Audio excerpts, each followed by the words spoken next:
तो नमस्कार दोस्तों, मैं चंदन चक्रवर्ती द एनालिसिस हब में एक बार फिर से आपका स्वागत है। आज की जो हमारी यूनिट है, यूनिट 3 और चैप्टर 4 में क्या पढ़ रहे हैं हम? तो नेशनल पार्क और wild life sanctuary of Madhya Pradesh. तो मध्य प्रदेश के राष्ट्रीय उद्यान और साथ में हम वन जीव अभ्यारण्य के बारे में पढ़ेंगे। तो चलिए स्टार्ट करते हैं इसे। तो आप सभी जानते हैं कि भारत में मध्य प्रदेश सबसे ज्यादा नेशनल पार्क रखने वाला राज्य है। तो सबसे ज्यादा नेशनल पार्क हमारे मध्य प्रदेश में है। वर्तमान समय में अगर देखेंगे तो मध्य प्रदेश में total number of national park कितने हो रहे हैं? तो 12 हो रहे हैं। इससे पहले जो है 11 हुआ करते थे। एक नेशनल पार्क अभी हाल में ही जोड़ा गया है, जिसे कूनो पालनपुर अभ्यारण्य के नाम से जाना जाता था, सेंचुरी के नाम से जानते थे। आज उसे नेशनल पार्क कहा जाता है। तो अभी वर्तमान में प्रेजेंट समय में नेशनल पार्क की संख्या कितनी हो रही है? तो 12 हो रही। तो चलिए इनके बारे में जानते हैं। यहाँ से नंबर ऑफ क्वेश्चंस किस टाइप से आ सकते हैं? ज्यादा क्वेश्चंस आ सकते हैं।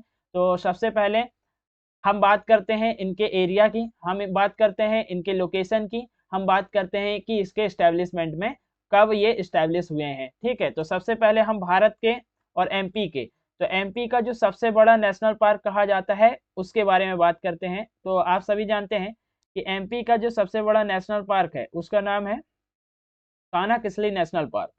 ठीक है, तो एमपी के सबसे बड़े नेशनल पार्क से स्टार्ट कर रहे हैं, कान्हा किसली नेशनल पार्क। तो कान्हा किसली नेशनल पार्क किस राज्य के किस जिले में स्थित है? मध्य प्रदेश राज्य के किस जिले में स्थित है? हाँ, तो Kanha Kisli national park, Kanha Kisli national park,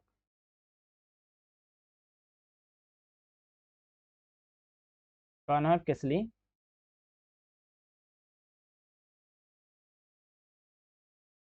national park. तो कान्हा किसली नेशनल पार्क की स्थिति क्या है, मतलब लोकेशन क्या है? तो ये हमारे मंडला मंडला और बालाघाट से लगा हुआ है, बालाघाट से लगा हुआ है। अब इसकी स्थापना कब हुई थी, स्टैब्लिशमेंट कब है? तो ये स्थापना है इसका 1940 में, ये फाउंड हुआ है, बना, सॉरी 1940 बोल रहे हैं, 1955 में ये बना है। ठीक है, यहाँ सुधार कर लेंगे। तो 1955 में ये बना है हमारे भारत का नेशनल पार्क, हमारे एमपी का नेशनल पार्क। फिर उसके बाद इसके टोटल एरिया की अगर बात करेंगे तो एरिया क्या है? तो ये 940 स्क्वायर किलोमीटर में फैला हुआ है। तो 940 स्क्वायर किलोमीटर में फैला हुआ है। मध्य प्रदेश का सबसे बड़ा नेशनल पार्क यही है ना। तो ये क्या है? एमपी का सबसे बड़ा नेशनल पार्क कहा जाता है, सबसे बड़ा नेशनल पार्क है एमपी का। ठीक है, तो लार्जेस्ट में आता है, सबसे बड़े में आता है, तो इसे याद रखिएगा। तो कान्हा किसली मंडला बालाघाट में है, 1955 में इसे बनाया गया था। एरिया जो है 940 स्क्वायर किलोमीटर में फैला, जो मध्य प्रदेश का सबसे बड़ा नेशनल पार्क कहा जाता है। ठीक है, मध्य प्रदेश का सबसे बड़ा नेशनल पार्क कहा जाता है। अब इसी के ऊपर दूसरे नेशनल पार्क को देखेंगे जहां पर बाघों का घनत्व सबसे ज्यादा है। तो बाघों का घनत्व सबसे ज्यादा है, मतलब डेंसिटी की बात करेंगे, टाइगर डेंसिटी की बात करेंगे, तो सबसे ज्यादा हमारे कौन से भारतीय जिले में मिलती है, या मध्य प्रदेश के किस जिले में है? तो इसे कहा जाता है बांधवगढ़, इसका नाम है बांधवगढ़। ठीक है, तो Bandhavgarh national park, Bandhavgarh national park. तो बांधवगढ़ नेशनल पार्क, इसको एरिया क्या मिल रहा है? तो इसका एरिया है 437 स्क्वायर किलोमीटर में ये फैला हुआ है, 437 स्क्वायर किलोमीटर में ये फैला है। बना कब है ये? तो बनता है ये आपका 1968 में। तो 1968 में ये स्टैब्लिश हुआ है। और ये कहाँ पर स्थित है? तो इसे याद रखिएगा, हमारे दो जिले हैं, उमरिया और शहडोल में इसका एरिया है। ठीक है, तो उमरिया शहडोल इसका एरिया क्षेत्र है।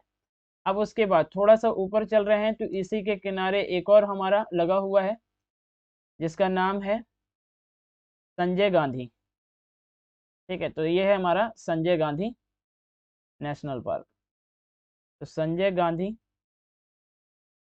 नेशनल पार्क, तो वही इसका एस्टेब्लिशमेंट क्या है, इसका एरिया क्या है? तो सबसे पहले ये बना है 1981 में बना था, ये स्थापना हुई है 1981 में। एरिया है इसका आपका 497 स्क्वायर किलोमीटर में फैला हुआ है। और मध्य प्रदेश के किस जिले में स्थित है? तो सिंगरौली में स्थित है, मध्य प्रदेश के सिंगरौली में स्थित है। ठीक है। तो मध्य प्रदेश के सिंगरौली में स्थित है संजय गांधी नेशनल पार्क। अब इस संजय गांधी नेशनल पार्क जो है ये छत्तीसगढ़ से लगा हुआ है। छत्तीसगढ़ में एक नेशनल पार्क पड़ता है घासीदास, है ना। तो घासीदास और संजय गांधी नेशनल पार्क दोनों एक दूसरे से जुड़े हुए हैं।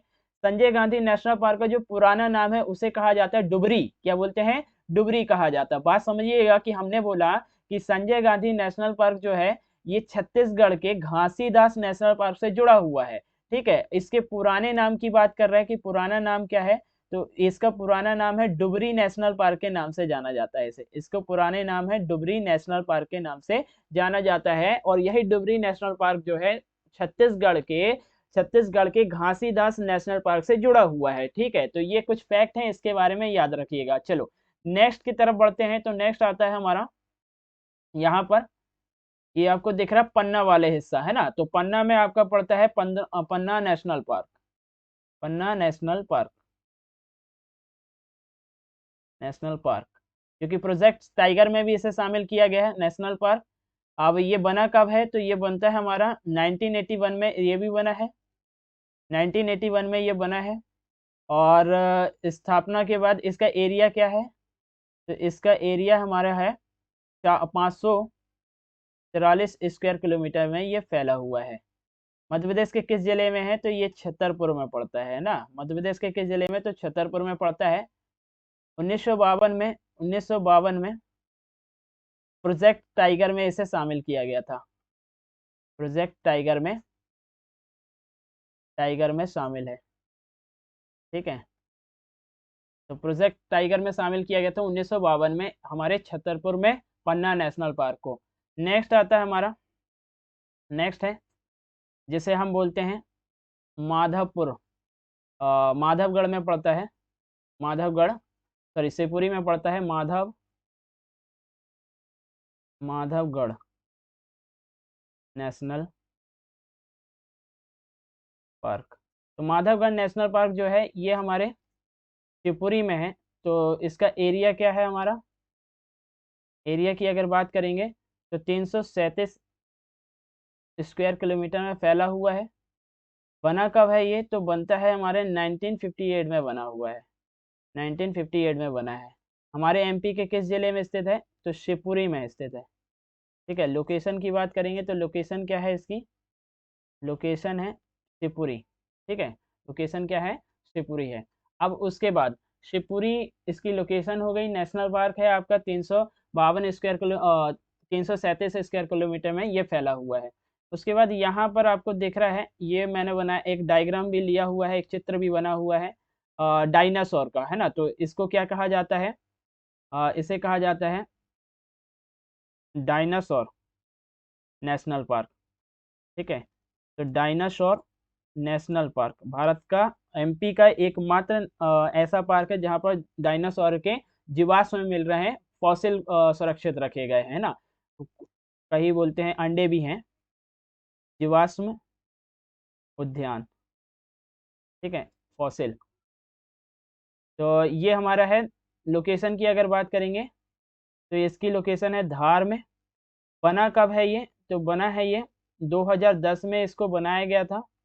2010 में ये बना है। एरिया की अगर बात करेंगे तो इसका एरिया है हमारा 0.897 स्क्वायर किलोमीटर में फैला है। ठीक है। इतना बात इसके बारे में आप याद रखिएगा, इतना बात इसके बारे में आपको याद रखना है। चलिए और को चलते हैं। और तो उसके बाद आता है सतपुड़ा। ठीक है। तो Satpura national park. Satpura national park, यहाँ पर कृष्ण मृग जो है कृष्ण मृग मतलब जिसे ब्लैक बक के नाम से जाना जाता है, बहुत ज़्यादा मात्रा में यहाँ पर पाया जाता है। नंबर ऑफ देखेंगे तो बहुत ज़्यादा है यहाँ का। तो ये नेशनल पार्क हमारा कब बना है, तो ये बना है 1983 में ये बना था। और इसका एरिया क्या है, तो इसका एरिया है 525 स्क्वायर किलोमीटर में ये फैला हुआ है। 525 स्क्वायर किलोमीटर में ये फैला है। ठीक है। और हमारे भारत के मतलब एमपी के किस जिले में है, तो जिसे नर्मदापुरम कहा जाता है। नर्मदापुरम मतलब होशंगाबाद, है ना, तो वहाँ पर इसकी लोकेशन है, तो ये आप याद रखिएगा। फिर उसके बाद अगर हम देखेंगे तो छिंदवाड़ा के पास पड़ता है हमारा एक राष्ट्रीय उद्यान है जिसे हम क्या बोलते हैं, पेंच। तो पेंच नेशनल पार्क, नेशनल पार्क, तो ये हमारा छिंदवाड़ा में है, छिंदवाड़ा है।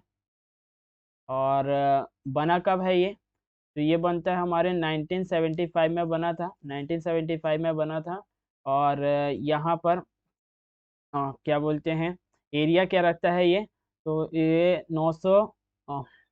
293 स्क्वायर किलोमीटर में फैला हुआ है। तो 293 स्क्वायर किलोमीटर में ये फैला हुआ है हमारा नेशनल पार्क। तो कितने हो गए यहाँ पर, तो कान्हा किसली, उसके बाद बांधवगढ़, फिर उसके बाद हमने पढ़ा कान्हा किसली, बांधवगढ़, और ये हो गया संजय 3, उसके बाद हमारा पन्ना, उसके बाद माधव, फिर उसके बाद हमारा जीवाश्म, फिर उसके बाद सतपुड़ा, और ये हो गया 8 हमारा छिंदवाड़ा। ठीक है, 2 और हैं, जैसे अगर हम बात करेंगे भोपाल में पड़ता है, भोपाल जो है, तो भोपाल में एक नेशनल पार्क पड़ जाता है जिसे हम सबसे छोटे में से गिने जाते हैं, है ना, मतलब दूसरे नंबर पे बोल सकते हैं।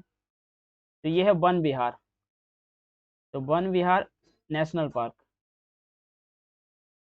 National park. तो वन विहार नेशनल पार्क जो है ये हमारे भोपाल में है, वन विहार नेशनल पार्क भोपाल में है। और वन विहार नेशनल पार्क जो है छोटा है, 4.45 स्क्वायर किलोमीटर का है। और ये बना कब है, तो ये बनता है 1979 को बना था। यहाँ पर रेप्टाइल मतलब रेंगने वाले सांप जो है सबसे ज्यादा पाए जाते हैं, है ना। तो यहाँ पर वन विहार जो नेशनल पार्क है ये हमारे कहाँ पर, भोपाल में स्थित है, ये हमारा भोपाल में स्थित है। ठीक है, उसके बाद मैंने आपको बताया था कि डिंडौरी वाला जो ये हिस्सा है ना, तो डिंडौरी जहाँ पर सबसे छोटा नेशनल पार्क पड़ता है हमारे एमपी का। तो यहाँ तो जगह नहीं बची है, तो मैं आगे जाके बता दे रहा हूँ कि डिंडौरी जो है, डिंडौरी जो है सबसे छोटा नेशनल पार्क कहा जाता है हमारे एमपी का। यहाँ बीच में जगह है, तो यहाँ पर लिख दे रहे हैं। ठीक है, तो Dindori, Dindori national park, Dindori national park जो है इसे फॉसिल नेशनल पार्क के नाम से भी जाना जाता है। फॉसिल मतलब जहाँ पर जीवाश्म मिले हुए हैं। तो ये सबसे छोटा नेशनल पार्क है, और ये बना कब है, तो 2018 के आसपास इसे बनाया गया था। तो ये 0.97 स्क्वायर किलोमीटर में फैला हुआ है। ठीक है, 0.97 स्क्वायर किलोमीटर में फैला हुआ है, जो कि सबसे छोटा नेशनल पार्क कहा जाता है हमारे एमपी का। ठीक है, यहाँ पर आपको दिख रहा होगा एक चीते की फोटो लगी हुई है। तो ये चीता जो है अभी हाल फिलहाल में क्या हुआ है कि अफ्रीका से चीता 9 लगभग चीते जो हैं वो लाए गए हैं हमारे एमपी के श्योपुर जिले में स्थित कूनो पालनपुर अभ्यारण्य, श्योपुर जिले में स्थित है कूनो पालनपुर अभ्यारण्य, जो कि आज क्या बन गया है, नेशनल पार्क बना है। तो कूनो पालनपुर यही आपका वर्तमान का नया नेशनल पार्क है, जो कि हमारे एमपी में श्योपुर जिले पर स्थित है, श्योपुर जिले पर स्थित है। ठीक है, तो इसे याद रखिएगा, जहां पर चीते का पुनर्वास किया जा रहा है वहां पर वापस उसे रखा जाएगा कि मध्य प्रदेश में या भारत में चीतों को फिर से इसकी आबादी, इसकी पॉपुलेशन को बढ़ाया जाए। ठीक है, तो इतना आप फैक्ट को याद रखिएगा। सबसे पहले एरिया जो पूछा जाता है, एरिया के साथ साथ एस्टेब्लिशमेंट पूछा जाता है और उनकी लोकेशन पूछी जाती है। तो ये तो हो गया मैप में। अब चलते हैं कुछ और फैक्ट के साथ, एक एक नेशनल पार्क को पढ़ेंगे कि इनमें क्या फैक्ट बनता है। तो सबसे पहले तो यहाँ पर एक रिपोर्ट है 2022 की। तो 2022 के हिसाब से अगर देखेंगे तो बाघों की जो संख्या है कहाँ पर घटी है, कहाँ पर बढ़ी है, किस नेशनल पार्क में बाघों की संख्या बढ़ी है या घटी है। ठीक है, तो हमारा 2022 की रिपोर्ट के हिसाब से अगर देखेंगे तो मध्य प्रदेश के कौन से ऐसे नेशनल पार्क है जहाँ पर बाघ की संख्या जो है ज्यादा है या कम है। तो रिपोर्ट है 2022 की। अगर हम बात करेंगे total, total number of tiger, tiger, total number of tiger in MP. तो मध्य प्रदेश में टाइगर की संख्या अभी वर्तमान समय में कितनी है, 2022 के हिसाब से 785 बाघ हैं। ठीक है, कितने हैं, 785। तो मध्य प्रदेश में कुल बाघ की संख्या, बाघ की संख्या कितनी है, तो बाघ की संख्या है 785। ठीक है, तो इसे याद रखिएगा। अब यहाँ पर देखें तो टोटल हमारे पास 785 बाघ हैं। अब कौन से ऐसे नेशनल पार्क हैं जहाँ पर बाघों की संख्या सर्वाधिक है? तो यहाँ पर हम टाइगर रिजर्व को लिख लेते हैं। टाइगर रिजर्व मतलब जहाँ पर सुरक्षित हैं, ठीक है, टाइगर रिजर्व। उसके बाद यहाँ पर हम बाघ को लिख लेते हैं कि यहाँ पर बाघ जो हमारा टाइगर है, टाइगर। और यहाँ पर टाइगर रिजर्व कौन से हैं, ठीक है, टाइगर रिजर्व दूसरा वाला। यहाँ पर सबसे पहले हम बात करते हैं, तो सबसे पहले हम बात कर रहे हैं किसके लिए? बांधवगढ़, तो जहाँ पर सबसे ज़्यादा मात्रा में टाइगर पाए जाते हैं, तो बांधवगढ़ टाइगर रिजर्व। तो यहाँ पर कुल बाघों की संख्या कितनी है? तो 163 है। दूसरे नंबर पे आता है हमारा कान्हा किसली, ठीक है, कान्हा किसली। तो कान्हा किसली में कितने हैं? तो 129 बाघ पाए जाते हैं यहाँ पर। तीसरे नंबर पे हमारा आता है पेंच, जिसे मोगली लैंड भी कहा जाता है, ठीक है, मोगली लैंड। तो यहाँ पर बाघों की संख्या कितनी है मोगली लैंड में? तो यहाँ पर है 123, यहाँ पर 123। फिर चौथे नंबर पे हमारा आता है पन्ना, ठीक है, पन्ना। तो यहाँ पर 64 है, यहाँ पर 64 है। पांचवें नंबर पे आता है सतपुड़ा, ठीक है, तो सतपुड़ा में हमारे पास है 62, 62। और यहाँ पर संजय डुबरी की बात करेंगे, संजय डुबरी, ठीक है, तो संजय डुबरी में हमारे पास है 20। तो आपको याद रखना है सबसे पहले कि total number of tiger in MP 785। Madhya Pradesh में कुल बाघों की संख्या कितनी है? तो 785 है, जिसमें बांधवगढ़ हमारा ऐसा नेशनल पार्क है एमपी का जहां पर बाघों की संख्या सबसे ज्यादा है। नंबर ऑफ टाइगर्स क्या है? सबसे ज्यादा बांधवगढ़ में है, तो 165 टाइगर्स जो है बांधवगढ़ नेशनल पार्क में पाए जाते हैं। दूसरे नंबर पे जो सबसे ज्यादा आता है वो हमारा कान्हा किसली है, 129 नेशनल पार्क, 129 बाघ जो है हमारे कान्हा किसली में है, टाइगर रिपोर्ट 2022 के हिसाब से। फिर पेंच, जिसे हम क्या बोलते हैं, मोगली लैंड के नाम से जाना जाता है, जहां पर 123 आपके टाइगर की संख्या है। फिर पन्ना जो है 64 और सतपुड़ा आपका 62 और संजय डुबरी जो कि आपके छत्तीसगढ़ से भी लगा हुआ है, तो ये 20 टाइगर की संख्या यहाँ पर पाई जाती है, ठीक है। तो ये आप इसे याद रखिएगा क्योंकि 2022 की रिपोर्ट है, कभी कभी संख्या और उनसे क्वेश्चंस बना लेता है, ठीक है, तो इसे आप याद रखिएगा। चलिए, तो अब चलते हैं एक जो सबसे ज्यादा इंपॉर्टेंस बनाता है हमारा नेशनल पार्क, वो है कान्हा किसली। तो इसके बारे में थोड़ा सा जानकारी लेते हैं और फैक्ट को पढ़ते हुए चलते हैं। तो सबसे पहले तो मैंने बताया कि यहाँ पर कान्हा किसली नेशनल पार्क जो है, यहाँ पर बाघों की संख्या ज्यादा है, लेकिन कैसे? दूसरे नंबर पर है ना। तो दूसरे नंबर पर बाघों की संख्या क्या है? ज्यादा है। कितने बाघ पाए जा रहे हैं यहाँ पर? तो कुल अगर देखेंगे टोटल बाघ कितने हैं, टाइगर है हमारे पास 129 हैं, 129 हैं 2022 के रिकॉर्ड के हिसाब से। 2022 के रिकॉर्ड के हिसाब से कान्हा किसली दूसरे नंबर पे बाघों की संख्या रखता है सर्वाधिक, ठीक है। अब यहाँ पर एरिया मैंने बताया कि 940 वर्ग किलोमीटर में फैला है, जिसके कारण इसे एमपी का सबसे बड़ा, एमपी का क्या है, ये सबसे बड़ा नेशनल पार्क कहा जाता है। एमपी का सबसे बड़ा नेशनल पार्क है ना। तो सबसे बड़ा नेशनल पार्क हमारा कौन हो गया? कान्हा किसली हो गया। अब मैं आपको बताया था कि 1933 में इसे सफारी बनाया गया था, अभय वन सफारी बनाया गया था, या तो यह सेंचुरी के नाम से भी जाना जाता था, ठीक है, 1933 में। फिर 1952 में इसे क्या बनाया गया? राष्ट्रीय अभ्यारण्य बनाया गया। राष्ट्रीय अभ्यारण्य बनने के बाद मध्य प्रदेश ने क्या किया? मध्य प्रदेश ने पहला राष्ट्रीय उद्यान इसे कब घोषित किया था? 1955 में। मतलब नेशनल की तरफ से देखेंगे तो 1952 में इसे नेशनल पार्क घोषित किया गया, और मध्य प्रदेश ने इसे कब किया है? तो 1955 में राष्ट्रीय उद्यान बनाया गया, जो कि मध्य प्रदेश का पहला राष्ट्रीय उद्यान है, ठीक है, दोनों में अंतर है। अब 1973 में मध्य प्रदेश का पहला ऐसा नेशनल पार्क है जो प्रोजेक्ट टाइगर में शामिल हुआ था। अब आप सभी जानते हैं कि जो हमारा प्रोजेक्ट टाइगर है, प्रोजेक्ट टाइगर, ये आपका कब शुरू हुआ था? प्रोजेक्ट टाइगर जो है 1972 में इस्टेब्लिश हुआ था, और इसमें से कार्यवाही इसकी मतलब शुरुआत 1973 से किया। अब इसमें पहला जो मध्य प्रदेश का नेशनल पार्क बना है वो हमारा कान्हा किसली है। तो ये कुछ फैक्ट हैं, इसे आप याद रखिएगा। क्षेत्रफल कितना है, तो क्षेत्रफल है 940 वर्ग किलोमीटर में फैला हुआ है, स्क्वायर किलोमीटर फैला है। और अगर बात करेंगे कि हमारे एमपी के कौन से ऐसे डिस्ट्रिक्ट हैं, हमारे एमपी के कौन से ऐसे डिस्ट्रिक्ट हैं जहां पर इसकी विस्तार है, तो इसे याद रखिएगा कि हमारा मंडला, मंडला में ज्यादातर विस्तार है। और बालाघाट भी लगा हुआ है, क्योंकि बालाघाट में दो नदियां हैं, होलो और बंजर। ठीक है, उन्हीं होलो और बंजर की घाटी से गुजरती है ये हमारा कान्हा किसली, या कान्हा किसली से होलो और बंजर घाटी जो है गुजरी हुई है। ठीक है, तो ये बालाघाट में ज्यादातर लगा हुआ है।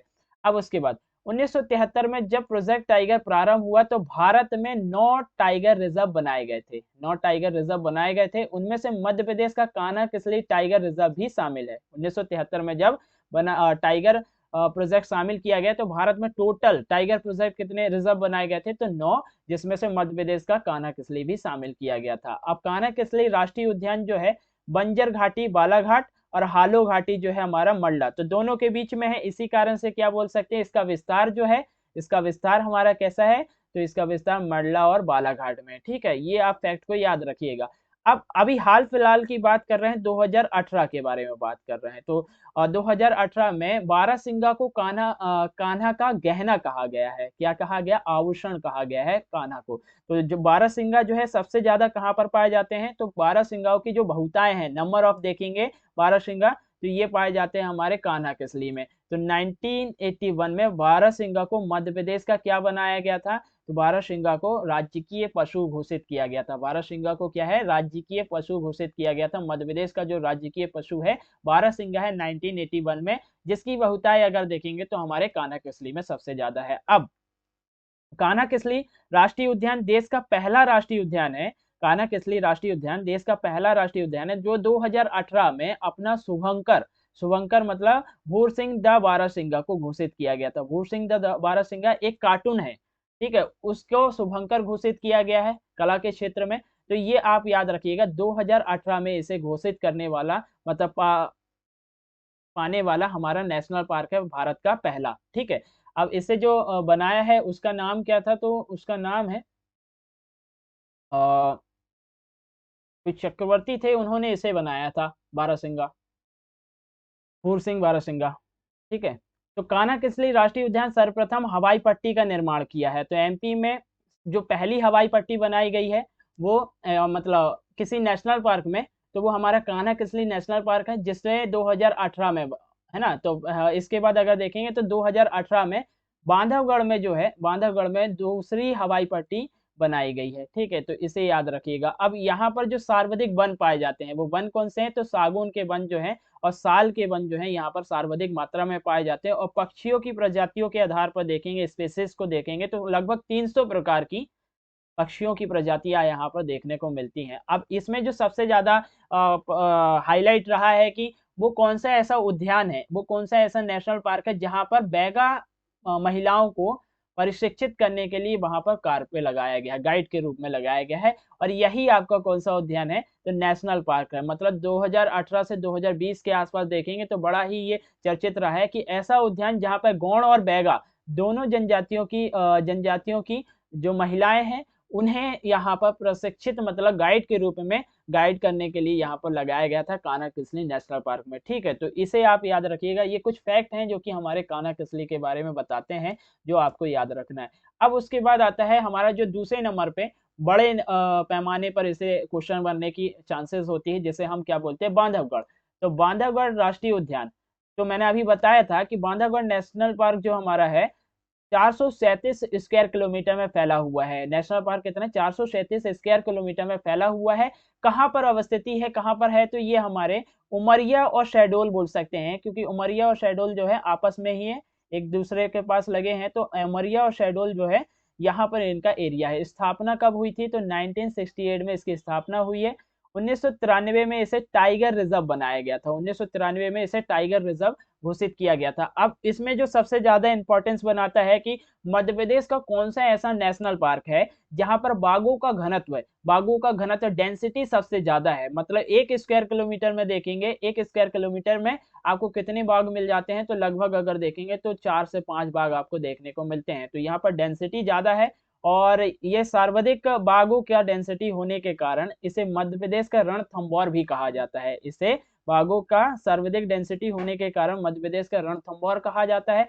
और सबसे ज्यादा ये क्वेश्चन बनाता है कि कौन सा ऐसा नेशनल पार्क है जो कि 32 पहाड़ियों से घिरा हुआ है। तो वो 32 पहाड़ियों से घिरा हुआ नेशनल पार्क हमारा बांधवगढ़ नेशनल पार्क राष्ट्रीय उद्यान, जो कि 32 पहाड़ियों से घिरा हुआ है। और यहाँ पर एक नदी निकलती है जिसे क्या बोलते हैं, चरण गंगा नदी जो है यहाँ से बह रही है। तो इसे याद रखिएगा कि बांधवगढ़ नेशनल पार्क जो है 437 स्क्वायर किलोमीटर में फैला है।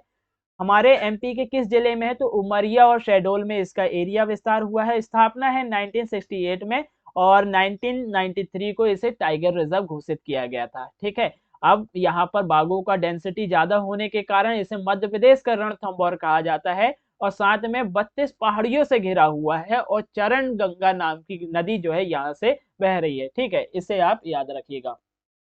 अब बांधवगढ़ किले का जो निर्माण है 2000 वर्ष पहले हुआ था। अब यहाँ पर शेरशाही नामक एक तालाब पाया जाता है जिसमें विष्णु भगवान की मूर्ति जो है लेटी हुई अवस्था में है। तो ये क्वेश्चन बनाता है वो कौन सा ऐसा नेशनल पार्क है जहां पर भगवान विष्णु की लेटी हुई प्रतिमा जो है अवस्थिति है या रखी हुई है ना। तो इसे याद रखिएगा, बांधवगढ़ नेशनल पार्क जो है वहां पर ये आपको मिलेगी। अब बांधवगढ़ राष्ट्रीय उद्यान में गौर पुनर्वास योजना और हाथी पुनर्वास योजना, मतलब गौर जो है उसके पुनर्वास के लिए योजना चलाई गई थी 2019 में। और राष्ट्रीय उद्यान में हाथी महोत्सव बनाया जाएगा। और बांधवगढ़ में सबसे बुजुर्ग हाथी का जो नाम रहा है गौतम और मादा का नाम था अनारकली। जो बांधवगढ़ में मतलब हम हाथियों को सुरक्षित रखें उसके योजना के लिए हमने क्या किया है, एक महोत्सव बनाया गया था, हाथी महोत्सव 2019 में।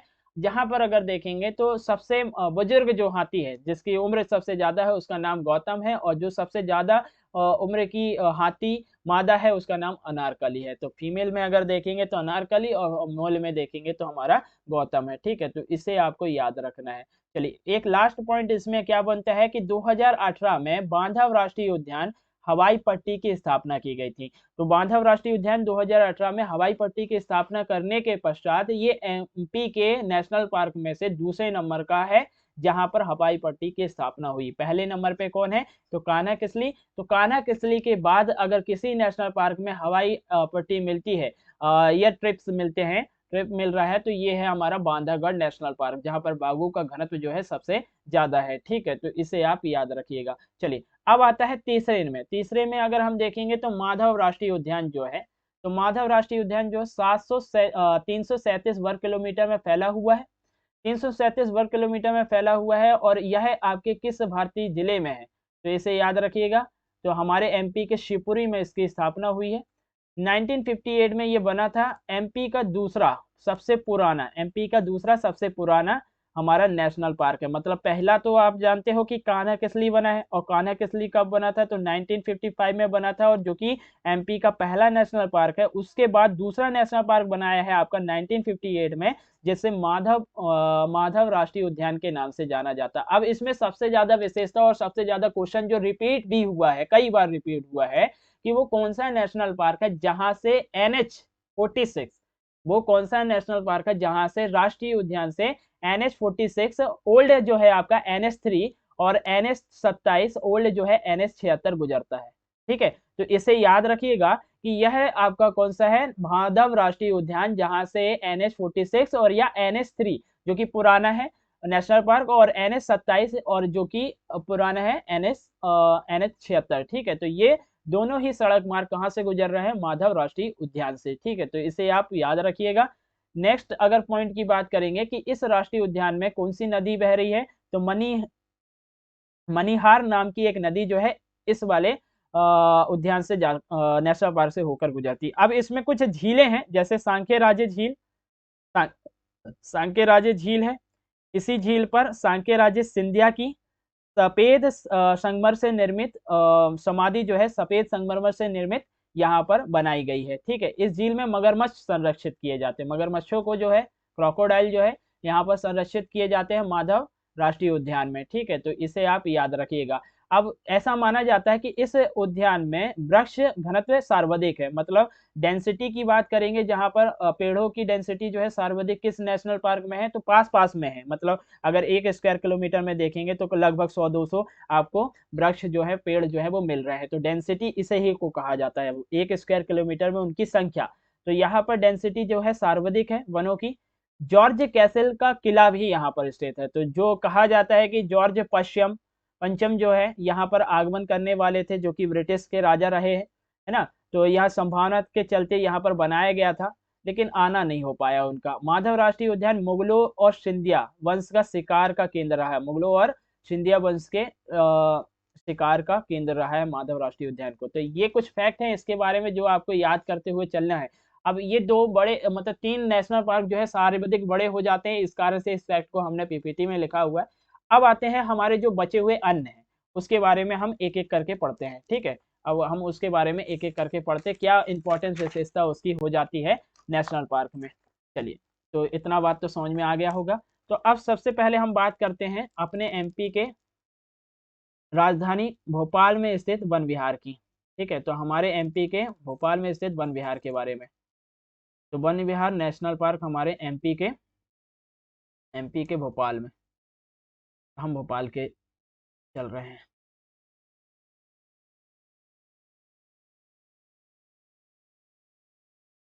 भोपाल वन विहार नेशनल पार्क, ठीक है। तो भोपाल नेशनल पार्क जो है वन विहार, इसके बारे में हम जानते हैं कि क्या क्या फैक्ट आपका बन सकता है। सबसे पहले देखो, कुछ अच्छा नहीं लग रहा है ऐसे में ना, यहाँ से लिखते हैं, ठीक है।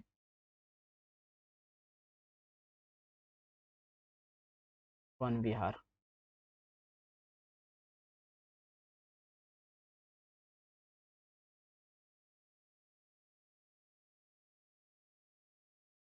ये हमारे लोकेशन की बात करेंगे। लोकेशन है इसकी भोपाल में, हमारे प्रदेश की राजधानी भोपाल में। अब उसके बाद ये बना कब है, स्थापना कब हुई है, इसकी एस्टेब्लिशमेंट कब है। तो स्थापना इसका होता है 1981 से, 1981 में ये बना था।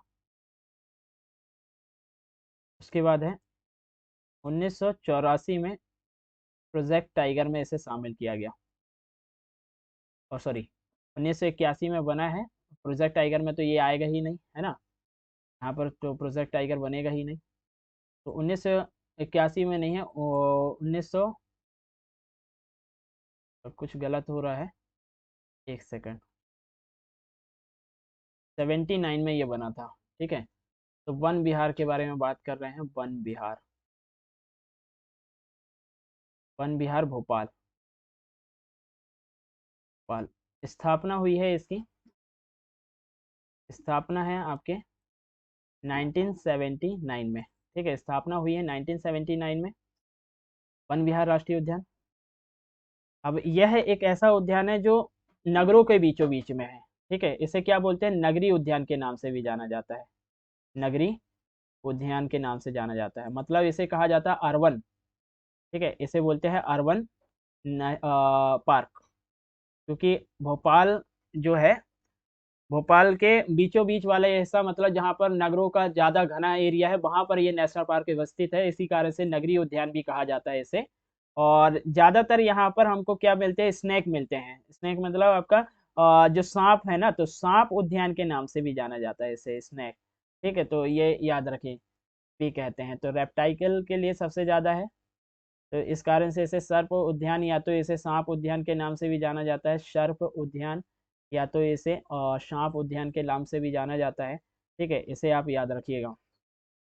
हम्म सबसे ज्यादा इम्पोर्टेंस है एक ऐसा नेशनल पार्क हमारे एमपी का जिसे एक सर्टिफिकेट प्राप्त है, आईएसओ, ठीक है। आईएसओ 9001 रेशियो 2008 अवार्ड प्राप्त किया गया है। ये पहला नेशनल पार्क है, अवार्ड प्राप्त करने वाला पहला नेशनल पार्क है, नेशनल पार्क है। तो आईएसओ सर्टिफिकेट प्राप्त करने वाला पहला नेशनल पार्क मध्य प्रदेश का भोपाल वन विहार को कहा जाता है। इसे आप याद रखिएगा, है ना, इसे आप याद रखिएगा। चलिए, तो नेक्स्ट को अगर देखेंगे, नेक्स्ट हमारा कौन सा हो जाता है, जैसे हम बात करते हैं पेंच की, बात करते हैं पेंच। पेंच जिसे हम क्या बोलते हैं, तो इसे को कहा जाता है, पेंच राष्ट्रीय उद्यान को मोगली लैंड के नाम से भी जाना जाता है, मोगली लैंड। ठीक है, तो मोगली लैंड पेंच को ही कहा जाता है। इसके लोकेशन की बात करते हैं तो हमारे लोकेशन हमारे छिंदवाड़ा में है। छिंदवाड़ा, छिंदवाड़ा और सिवनी दोनों को ही बोल सकते हैं, क्योंकि दोनों को बाउंड्री शेयर करता है, तो इसे छिंदवाड़ा, सिवनी और नागपुर से भी लगा हुआ है। ये नागपुर मतलब हमारे महाराष्ट्र वाले हिस्से से। ठीक है, तो छिंदवाड़ा, सिवनी और नागपुर में इसकी लोकेशन है। और ये बना कब था, तो 1975 में ये बना है आपका, बनाया गया है इसे, ये एस्टेब्लिश हुआ है। फॉर्मेशन इसकी क्या है, तो फॉर्मेशन इसका है 1975। फिर उसके बाद अगर बात करेंगे कि 1952 में इसे क्या किया गया है, प्रोजेक्ट टाइगर में शामिल किया गया। 1952 में प्रोजेक्ट टाइगर में शामिल हुआ, प्रोजेक्ट टाइगर में शामिल किया गया। हाँ, इसमें याद रखिएगा कि जैसे एमपी में सबसे बड़े प्रोजेक्ट टाइगर में कौन सा आ जाएगा, आपका कान्हा किसली, तो सबसे छोटा, तो इसे याद रखिएगा, सबसे छोटा नेशनल प्रोजेक्ट टाइगर, सबसे छोटा project tiger, tiger park, park कैसे कहा जाएगा, पेंच को कहा जाता है, पेंच नेशनल पार्क को कहा जाएगा। ठीक है, नेशनल पार्क, तो सबसे छोटा जो प्रोजेक्ट टाइगर है उसे पेंच नेशनल पार्क को कहा जाता है।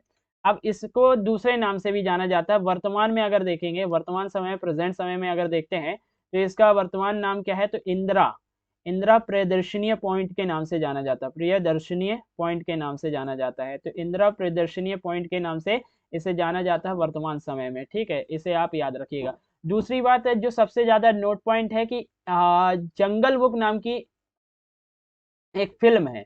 तो जंगल बुक जो है ये इसी पे लिखी गई है ना, तो इसी लैंड में लिखी गई है, मोगली लैंड, जिसे पेंच कहा जाता है। तो ये जंगल बुक किसने लिखा है, तो जंगल बुक लिखा है रूप यार्ड यार्ड किपलिंग। ठीक है, तो रूप यार्ड किपलिंग की एक बुक है, और ये बुक के साथ साथ एक फिल्म भी है ना। तो रूप यार्ड किपलिंग ने जंगल बुक नाम की एक बुक भी लिखी है, और ये बुक जो है रूप यार्ड किपलिंग ने कहाँ पर, पेंच मोगली लैंड, उसके हिस्से को देखते हुए लिखा हुआ है। ठीक है, इसे आप याद रखिएगा। यहाँ से निकलने वाली नदी है, नदी की बात है, निकलने वाली नदी का नाम क्या है, नदी, तो नदी है यहाँ पर जो बहती है, इसे कहते हैं पेंच और हिरी, हिर्री, हिर्री नाम की नदी जो है यहाँ पर बहती है। ठीक है, सबसे ज्यादा इंपॉर्टेंस है कि अकबरनामा में इसका उल्लेख किया गया है, अकबरनामा। ठीक है, तो अकबरनामा में इसका वर्णन किया गया है, इस लैंड का या इस उद्यान का। ठीक है, तो अकबरनामा में वर्णन, तो अकबरनामा में इस लैंड का या इस नेशनल पार्क का जो है वर्णन मिलता है। तो इससे याद रखिएगा कि पेंच में सबसे पहले इसे मोगली लैंड कहा जाता है। लोकेशन की बात करेंगे तो हमारे एमपी के छिंदवाड़ा और सिवनी में है, और नागपुर तक इसका विस्तार हुआ है। 1975 में ये बनाया गया था, 1952 में इसे प्रोजेक्ट टाइगर में शामिल किया गया। प्रोजेक्ट टाइगर में शामिल होते हुए ये एमपी के सबसे छोटा प्रोजेक्ट टाइगर कहा जाता है, या भारत का भी सबसे छोटे प्रोजेक्ट टाइगर में इसे शामिल किया जाता है। ठीक है, इसे आप याद रखिएगा। अब नेक्स्ट की बात करते हैं, ये पेंच हो गया, वन विहार हो गया। अब आते हैं पन्ना के बारे में बात करते हैं। ठीक है, पन्ना,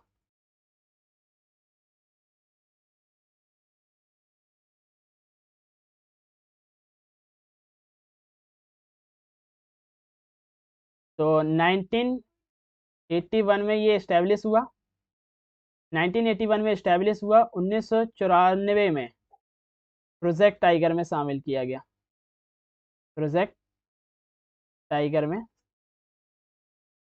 शामिल है, प्रोजेक्ट टाइगर में इसे शामिल किया गया था।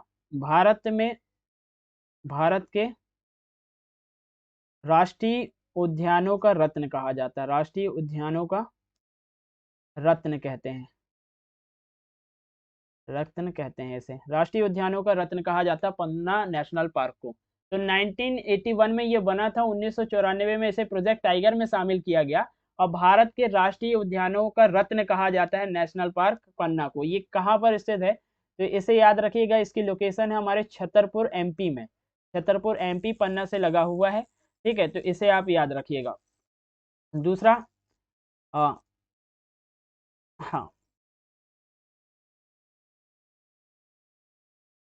इसमें एक वाटरफॉल भी है, इस वाटरफॉल का नाम क्या है, तो इसे कहा जाता है पांडव, पांडव वाटरफॉल जो है इसी नेशनल पार्क में स्थित है, ठीक है, तो इसे आप याद रखिएगा।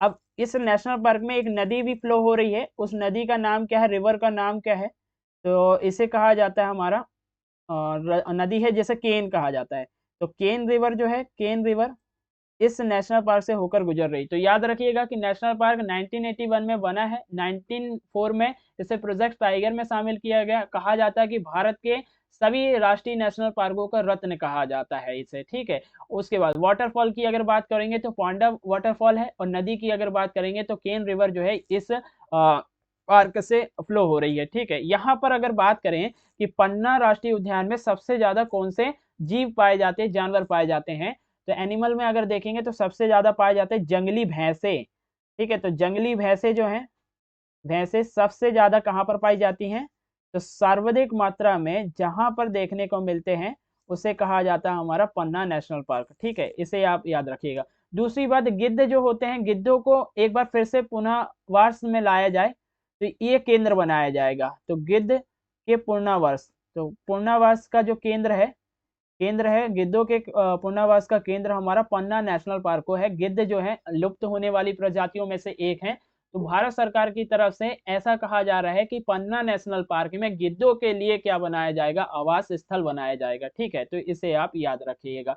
रेप्टाइगल पार्क भी कहा जाता है इसी को, रेप्टाइगल पार्क जो है पन्ना को ही कहा जाता है, और ये क्वेश्चन कई बार आया है कि कौन से राष्ट्रीय उद्यान को रेप्टाइगल पार्क के नाम से जाना जाता है, तो रेप्टाइल्स पार्क जो है भी कहते हैं इसे, रेप्टाइल्स पार्क, तो also know as reptile park, ठीक है, तो इसे याद रखिएगा।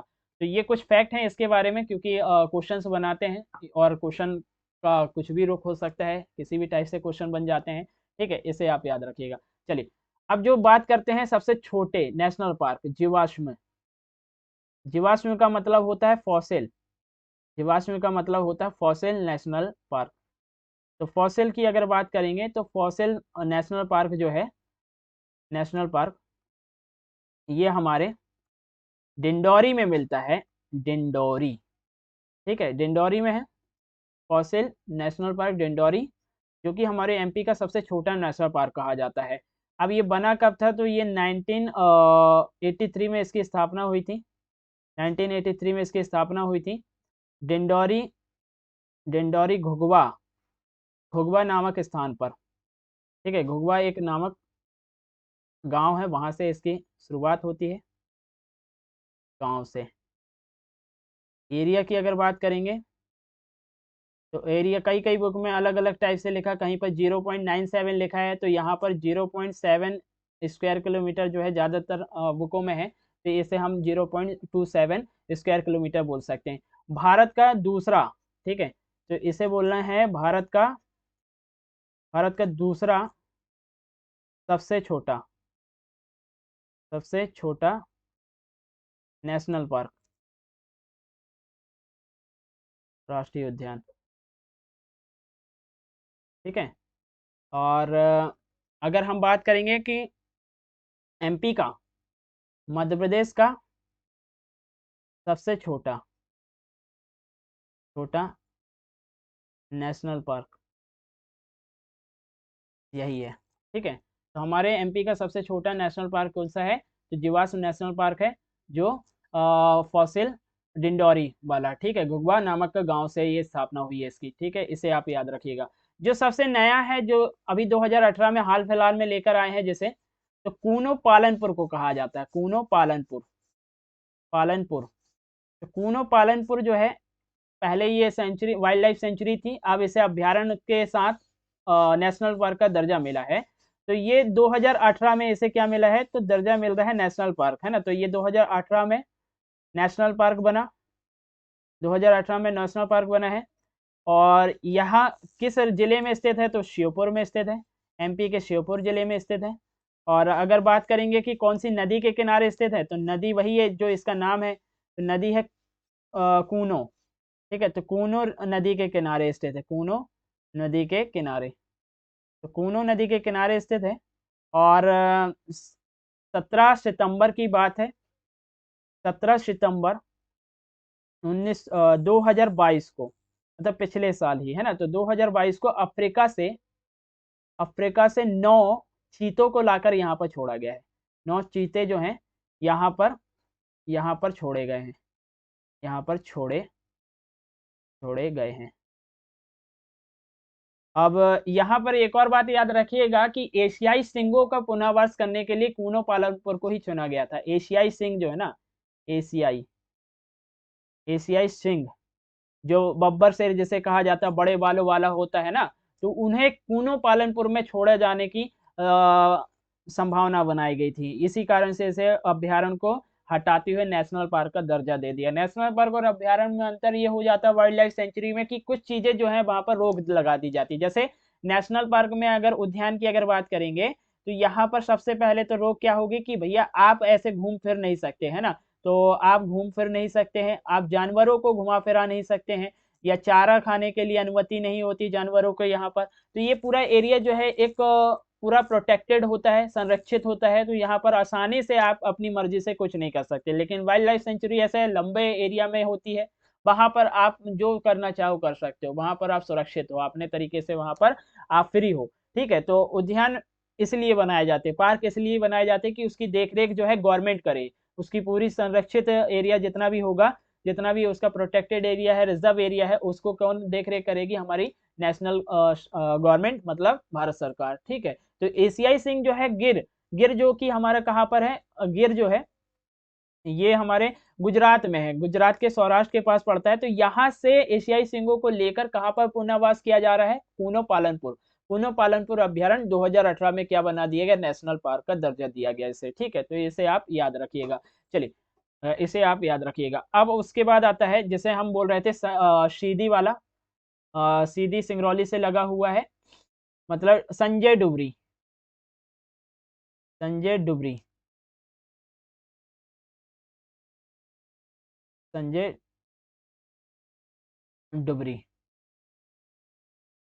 Sanjay Dhubri national park. अब इसकी लोकेशन में मैंने आपको बताया कि लोकेशन क्या होगी, स्थिति क्या है। तो हमने अभी मैप में देखा था कि सीधी से लगा हुआ है, सीधी, और सिंगरौली बोल सकते हैं, सीधी सिंगरौली, सिंगरौली, और छत्तीसगढ़ तक फैला हुआ, छत्तीसगढ़, छत्तीसगढ़, छत्तीसगढ़ के सरगुजा तक फैला हुआ है, सरगुजा, छत्तीसगढ़ के सरगुजा तक फैला हुआ है। अब ये कब बना है, तो इसे याद रखिएगा कि 1983 में इसकी स्थापना की गई थी, और 2008 में ये प्रोजेक्ट टाइगर में आया, 2008 में प्रोजेक्ट टाइगर में आया है, ये प्रोजेक्ट टाइगर में इसे शामिल किया गया है। छत्तीसगढ़ के नेशनल पार्क से जुड़ा हुआ है। छत्तीसगढ़ के नेशनल पार्क का नाम क्या है, तो छत्तीसगढ़ का जो नेशनल पार्क है इसका नाम है गुरु घासीदास। इसे क्या बोलते हैं, गुरु घासीदास, ठीक है। तो गुरु घासीदास से जुड़ा है, तो छत्तीसगढ़ के गुरु घासीदास से जुड़ा हुआ है।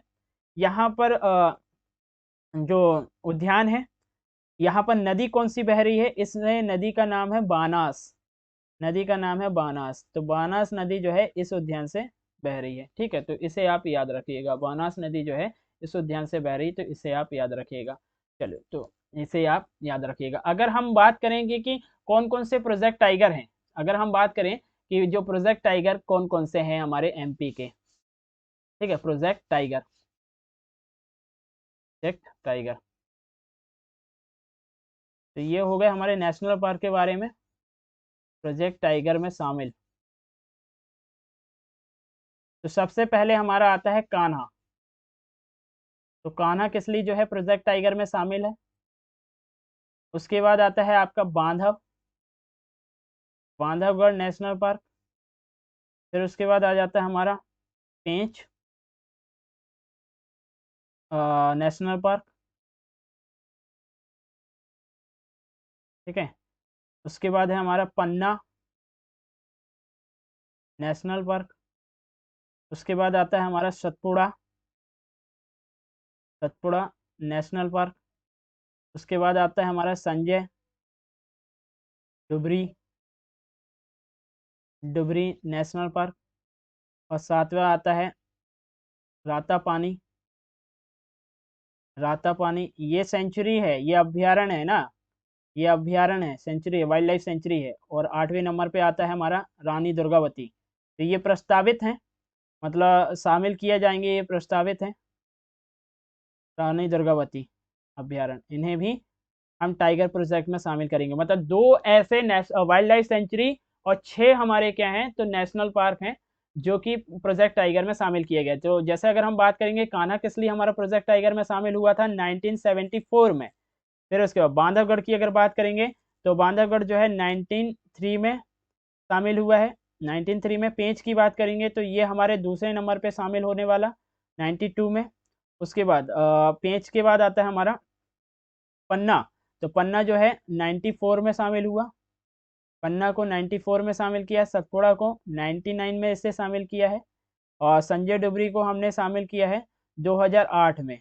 तो 2008 में, और ये दोनों हैं अभी प्रस्तावित में है, मतलब प्रपोजल रखा हुआ है। जिस दिन ये आपका प्रपोजल हो जाएगा तो यहाँ रातापानी अभ्यारण्य जो कि रायसेन में पड़ता है, और दूसरा आपका रानी दुर्गावती अभ्यारण्य जो कि जबलपुर में पड़ता है, और ये भी प्रस्तावित रखे हुए हैं टाइगर प्रोजेक्ट के लिए। ठीक है, तो ये आप याद रखिएगा क्योंकि ये क्वेश्चंस बनाते हैं, आते हैं, आने की संभावना रखती हैं। ठीक है, तो इसे आपको याद रखना है। अब जो आपका बचा हुआ पार्ट सारा खत्म हो गया, सारा का सारा खत्म हो गया, तो इसे आप याद रखिएगा। चलिए, तो कुछ चीज़ें जो है मैप में मैंने पहले ही बता दिया, उसके बारे में, उनके लोकेशन के बारे में। अब जो हमारा नेक्स्ट टॉपिक होगा हम उसमें वाइल्ड लाइफ सेंचुरी पढ़ेंगे। ठीक है, तो ये हमारे जितने भी नेशनल पार्क हैं उनकी विशेषता, उनसे क्वेश्चंस, हर एक टाइप से हम इसे कवर कर चुके हैं। ठीक है, तो बार बार चीज़ों को एक बार रिपीट करके देखिएगा, समझ में आए तो बहुत बढ़िया है, ना समझ में आए तो क्लास को बार बार देखिए। चलिए, तो अब मिलते हैं हम अगली क्लास में। तो अगली क्लास जो होगी हमारी वाइल्ड लाइफ सेंचुरी, तो उसमें हम पढ़ेंगे। तो थैंक यू एवरीवन।